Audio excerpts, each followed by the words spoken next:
So I do want to say before we start this, in case you are randomly coming across this and you have no idea who I am or what I'm about, I just want you to know this is not going to be a bashing session. If that's what you're looking for, click out now. You're not going to get that. Just letting you know. Okay. This is a discussion, and we're going to be sharing about what we've learned, what we believe the Bible says about this, and even our own personal convictions, which are two separate things. So take what works for you or not. And then what we are going to talk about things that would be a general consensus for how Christians should show up in regards to sexuality. And that's what this topic is going to be all about. So sexuality, sex appeal, and sanctification. All of those things are working together. Do you use these words interchangeably? Sexuality, sex appeal, sensuality, um, lust, enticing someone, seducing, being attractive. Like, do you kind of just all those words kind of mean the same thing to you, or are they separate? And the reason why I ask that is because as we go through the different questions, what they say or what I say may be different from what you think. And I just want to make sure when you hear whatever we say, you know it's based off of, well, this is how we use these words. So I do For not. me, they're all different. Some of Yes. them are related, but they're definitely different. Yeah. Okay. But I just wanted to say that because sometimes as you're listening, you can just assume that who you're listening to thinks how you think and they don't. So it's just good to kind of, separate that. So what made you say yes to joining me on this conversation? And then we'll go into the actual questions. Well, I decided I saw one of your, I guess it was on Instagram. It was just a question that you threw out to the audience, and I answered it. And I said, "Oh, I think that would be a great topic because I don't feel that the church has done very well, and a lot of times our parents too have not done a very good job on this topic. So, as Christian women." It's really good to like enter into this conversation and kind of see where we all are and help to try to steward the next generation coming behind us. So that's why I came. Agreed. Yeah, for me, I think it's just a great topic to talk about. I think it's an important topic. Just exploring it for myself and knowing it for myself and just thinking about like everything that I've gone through in my own life that I didn't grow up in church, so there are certain things that you learn out in the world and then you come to, the body of Christ and it's just two separate worlds, which it should be. But there are realities that I think that aren't spoken about, which God honors and He created. And so sex and sexuality is one of them. And so, anyways, I think it's a great conversation to shed light and truth on. And so that's why I'm here. Yes. I love it. Okay.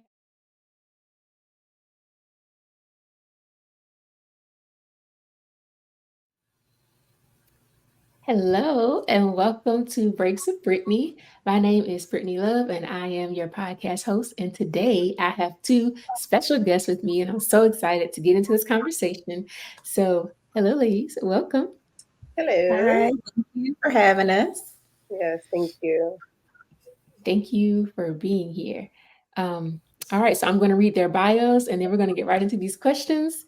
So, let's get started.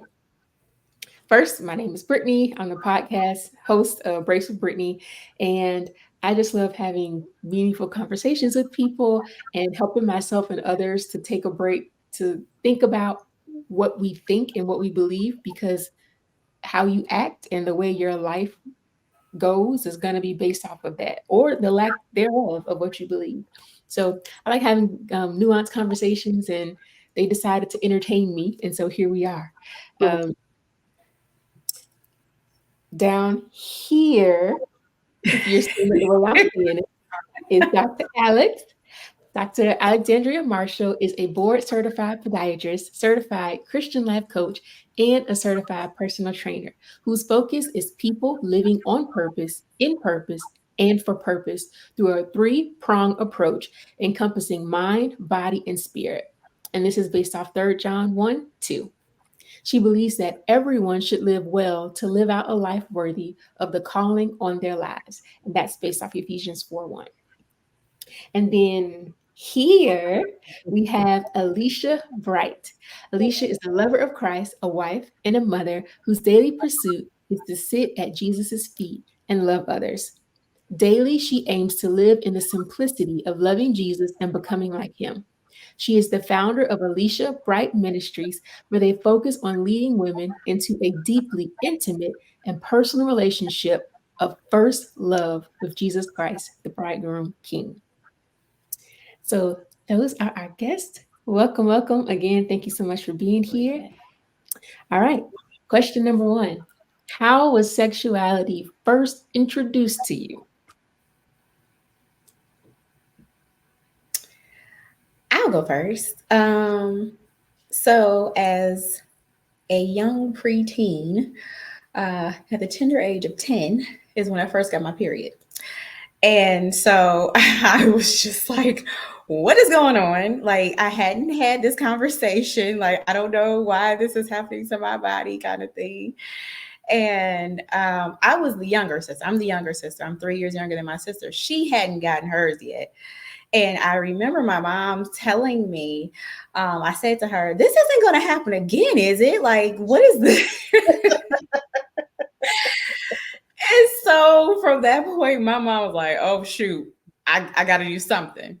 So then she got us like these pamphlets and these booklets to kind of talk about our bodies and kind of what they do at certain times. And then we got to the sex ed classes in school. And that's when I got introduced. I kind of was thrust into it, just like totally off guard. And I'm just like, oh no, I don't know what to do. And I was an athlete. I played a lot of sports and everything. And a lot of times you hear these athletes, they don't get their periods are irregular. No, I had the heaviest flow ever.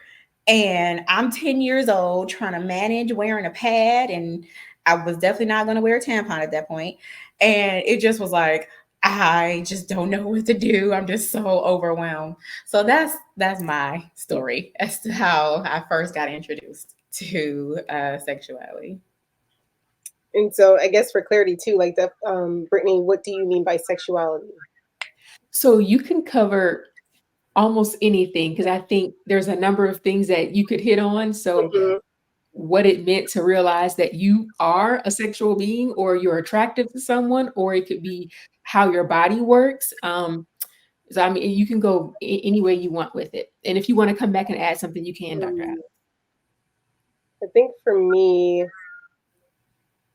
I guess I'll use it in the basic sense of like just recognizing like boys are different than girls and what's different about them. I would say that happened really early on, probably like kindergarten, just recognizing the differences. And I would say like I think my childhood, like when I just think about my life, like before Christ, I tell people like I am from a heathen family. No disrespect, family, but y'all heathen and from a heathen land, and just the things that I even like my hometown, like just anyways, it's crazy. So I think that I was really exposed to sexuality really really early. That Yeah. but just thinking on the basic level of just boys and girls, and then yeah, really really early, just yeah. So, but nothing against my family. I'm not saying my family did anything to me, but just it's really worldly, and we got introduced to a lot of sexual things, whether it be clubbing and just sexuality and things like that. Just it was a normal part of life, whether family members are going out to the club and drinking and all that stuff. I guess for background too, I'm Jamaican, so like really Jamaican. So yeah, I'm a first generation American. So yeah, yeah. So anyways, without going too much into it, that was that. Okay. So I don't, I have like a number of different points I could bring up. So I just want to piggyback on what you said. I got mine in middle school and I didn't know. My mom didn't tell me anything. And after it happened, I called her, like I went down to the office, like whispering on the phone, and she was just like, okay, go back to class. This is not going to be like a life moment. Like, go back to class. What? That's it. Like, and your mom got pamphlets. I didn't get any pamphlets. It was just like, okay, this is what you do, put this on, and that was it. And so it wasn't until I told a friend of mine, and she was like excited, and she said, "You can have babies now." I was Oh. just like, "Girl, we're Oh, in middle school." oh my Oh, I But I cannot. don't think she meant to like go have it, but she was just saying like, "Oh, like your body is able to do this now." And Mhm. so I just thought, okay, I guess it's an exciting thing because she seems excited. Okay. Yeah. But that was it. And I didn't have a sex talk or anything. Like it was crazy. But I will, but my grandmother had her daughters get on birth control, and then she just said, "All right, go." And so my mom did the same to me. There was no talk. It was just, you're going to get on birth control. And that's a whole nother story. But I was not happy about it because I was trying to follow Jesus, but I didn't fully know what to do. And Mhm. so a part of me was like, well, I don't want to have sex. I don't want to get on birth control because I don't plan on doing anything. And yeah.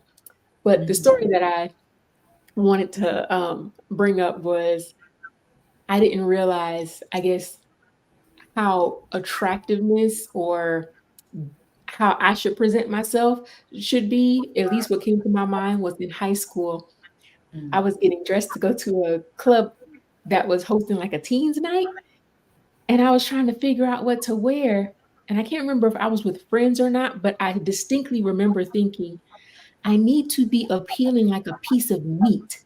Like I remember having that thought, and it was like, Mhm. why do I have to like feel like I'm putting myself on display? Like, is this what being sexy means? And Mhm. so of course I didn't have anything to fit that attire. And so I wore, I don't know, whatever I had in my closet. And yeah, so that's like one of the things that really stick out in my mind. So Mhm. wow. Yeah. As far as the sex talk, I can remember my dad saying, "You better not come in here with no babies before you get through college and before you get married." That was the sex talk. And I thought my sister would kind of, because she's older, would kind of help me navigate boys and things. That didn't happen either. So I was out here, a fish out of water, me and my friends trying to fix. Okay, it's the blind leading the blind at this point because nobody knows what is going on, how to, navigate any of it. So yeah, that's what I it was. did have a sex talk. It was through my church. They brought this, I think it was an organization in, and they did the STD talk for sex. Like they showed pictures and they Mm. like went through and told you what different things were. And of course, we were freaked out. And there was a little pledge card they gave us to sign to say that you wouldn't have sex or that you would remain abstinent. And I had the card. I think I like put it in my purse. So I did have something through my church, scared me, signed the card, put it in my purse. Well, It was at least the church had that idea to, at least give that talk. Because I cannot recall in any of the churches I was in as a child, um, there was no, there was nothing like that. Nothing at Vacation Bible School, nothing at, children's church or youth church or no. yeah. So I can't say that I remember anything else outside of that, but it wasn't even like sex. It was just STDs. At least that's what sticks out in my head. So I right. maybe they talked about something else, but You remember the consequences of it. Right, right. okay. Next question. What did being sexy initially mean to you before being saved? Um, and you can talk about it after now or just pick one or the other. I think, Um, oh, you Go can go, ahead. Doctor. Go ahead, Oh, okay, Alicia. for me, I think sexy was and still is kind of the same from just, I guess, my memory.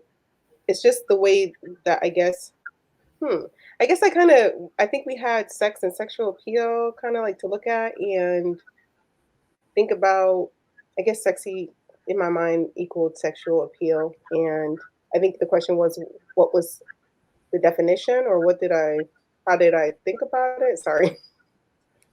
What did being sexy initially mean to you? Like, Oh, okay. Yeah, I think just being, I guess, seen as attractive from men. Mhm. Yeah, I think that would be that.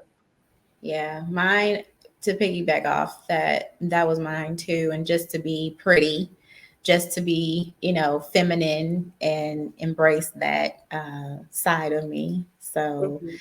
a lot of times it meant you were wearing a skirt or a dress, um, some fancy shoes, have hair and makeup done type of thing.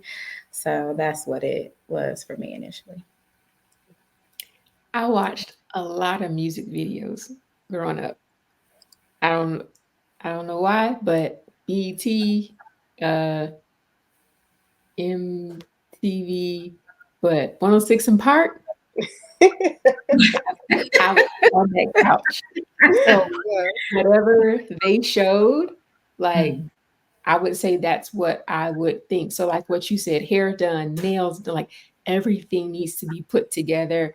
Um, Probably showing some kind of skin, being in a great physique, Mm. having a great physique, excuse me. Because I would say back then, you don't see like, um, I don't know what you call like bodybuilding or like muscular type women, like what you see now as attractive. That's become like a new trend.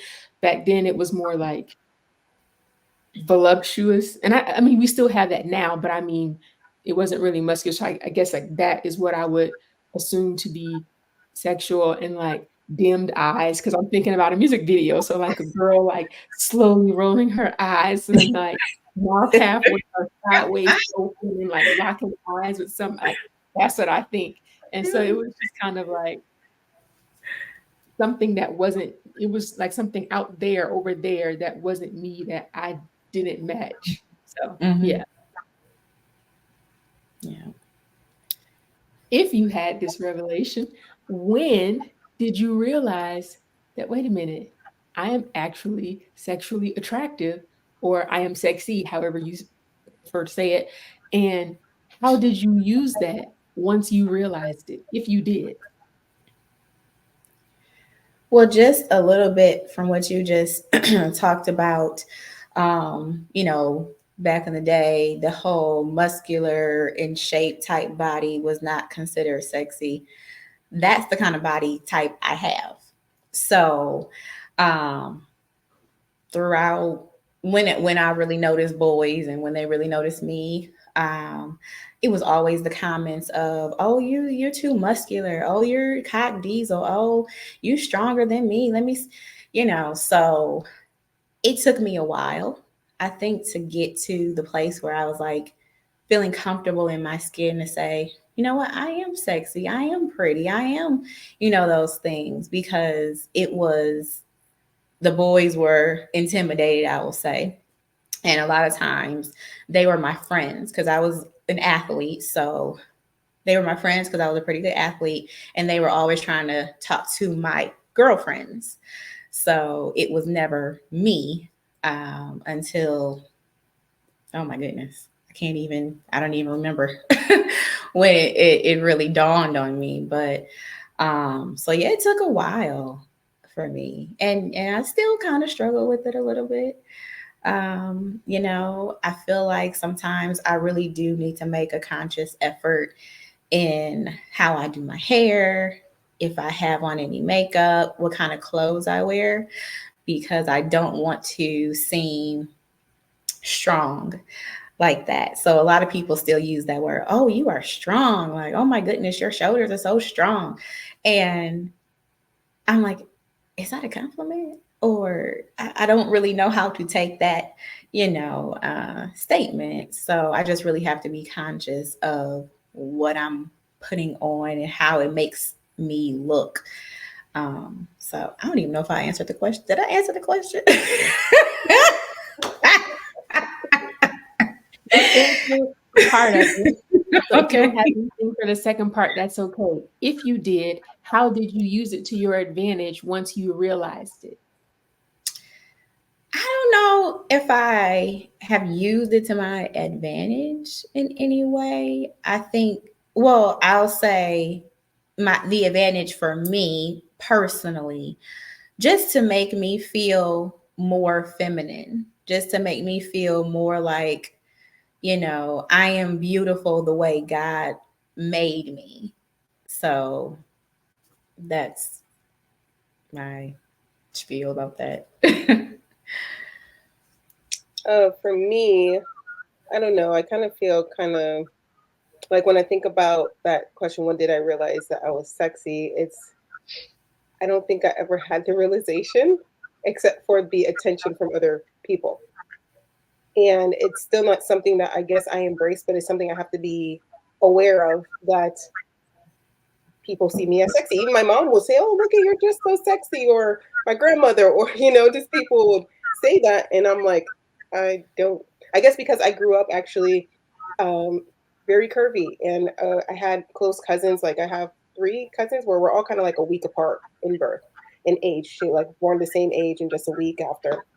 And so, anyways, all of my cousins are like stick thin, and I'm like the one with hips and like just standing out. And so I thought, oh, I'm fat. And so, anyways, all that to say, I had a distorted self-image, and I wasn't confident. I would try to cover my body and such, until I don't know what happened, but when I got to high school, I started dressing provocatively, and then I just kind of went to dressing normally. But I guess I never really, I don't know. But yeah, so when did I realize it? I mean, I knew in high school that people found me attractive. However, I wouldn't say I ever used it to my advantage. I was still kind of still self-conscious, but trying to somehow not be that way by manipulating how I dressed, or how, just trying to be confident in what I'm wearing instead of just being confident in myself. So yeah. I'm going somewhere with these questions, guys. That's why I'm asking these. And also, I think these are questions that people live, or these are the answers we're giving people live out day to day, and they don't actually stop to think about, wait, how do I see myself? Why do I act that way? Am I using this in a way that honors God or for myself? So I'm also asking these questions to hopefully help you to begin to think about this a bit more, especially if this is an area where you feel like, I could use some work, or I actually might need to improve in this. So yeah, okay. For myself, I would say there was no realization, and I would agree with you. Like because, like I said, in the music videos that I watched, it was something out there. It was like, well, I don't think I'm that, but I'll just go with attractive. Let me see if I'm attractive. So that wasn't even a word in, like, that word doesn't go with me. That's for like the girl over there. And so, um, darn, what was I going to say? Um, I distinctly, again, remember this moment where I was getting gas at a gas station in like high school. And, and I'm in high school, and the guy that saw me had to have been 20 something, 30, I don't know. But he was older and not attractive to me, but because I got his attention in that moment, I just remember thinking, I'm going to lock eyes with this man and see if he does, like, see what his reaction is going to be. And I can't remember what it was, but I think he like smiled and maybe said something. And then I smiled because I just thought, oh, I'm attractive. That I kind of have an idea of how a person could respond to me, because it seemed like so many other people around me. The high school that I went to, um, love it, but people did dress older than their age, and so not everyone, but many people around me, it seemed like, were purposefully dressing in a way that was sexy, enticing, um, and I wasn't. And so I thought, well, where do I fall into this? Like, this is all just kind of subconscious thinking. And so in that one little moment, I just thought, well, let me see where I fall. And so that was that. Um, but I can't say that I ever used it to my advantage, because I didn't see myself as that. It was just, let me see if I'm attracted. So, yeah. Yeah. Okay. Excuse excuse me. I think we talked about this already, but if you have anything you want to add, let me know. Were you taught about sexuality, sex appeal, sex within marriage, sex before dating, fornication, any of that kind of stuff at all in church or something around church? So maybe youth group, a conference, or anything like that.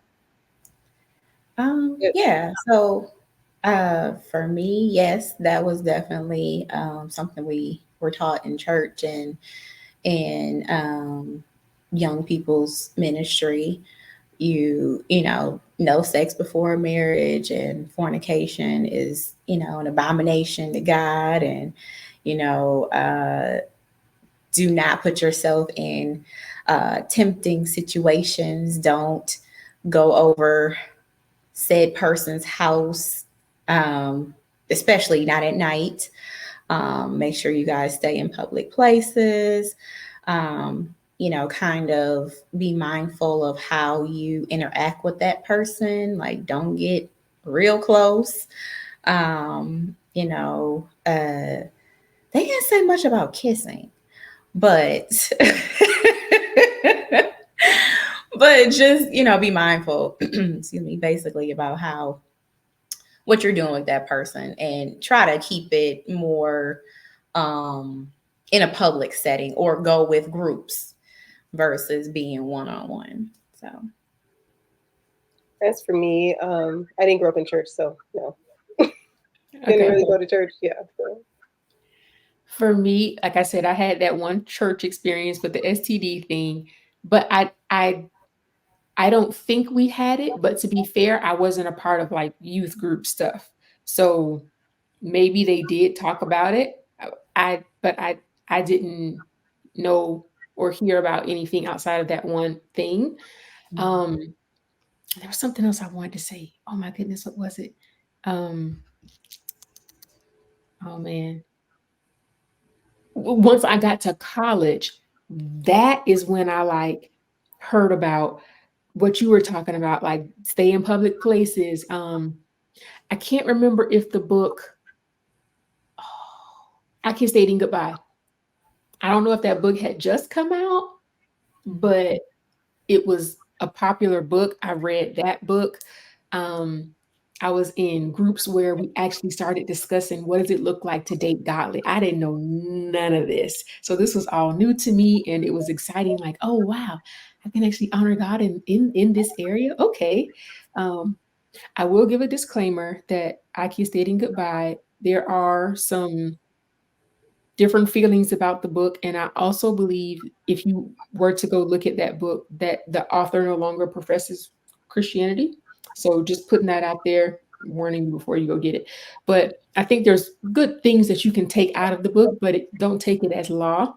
And I think back then, because I had not done it right, when I read that book and I did want to honor God with my body, I went all in. And so it was like the almost law for me. So yeah. Excuse me. I do want to throw in this little caveat before we keep going with the questions. If there is anybody that is watching this and you are not even interested in marriage, then I think some of the basic things of this will apply to you. But I do want to acknowledge not everybody wants to get married, and so um, yeah, you may view this a little bit differently because you're not dressing to try to get a spouse. And so, yeah, I think, like I said, I like having nuance in conversations. And so I just want to acknowledge those people if you're watching. But maybe you have a friend who wants to ask you questions about this, and maybe you're stronger in Christ. And so this might be a good just resource to have to be able to talk to them about, but not necessarily for you. And then I also want to make sure I acknowledge that if you had sexuality that you experienced in a negative, harmful, or weaponized way, something you didn't give consent to, um, the way you dress now may be based off of that.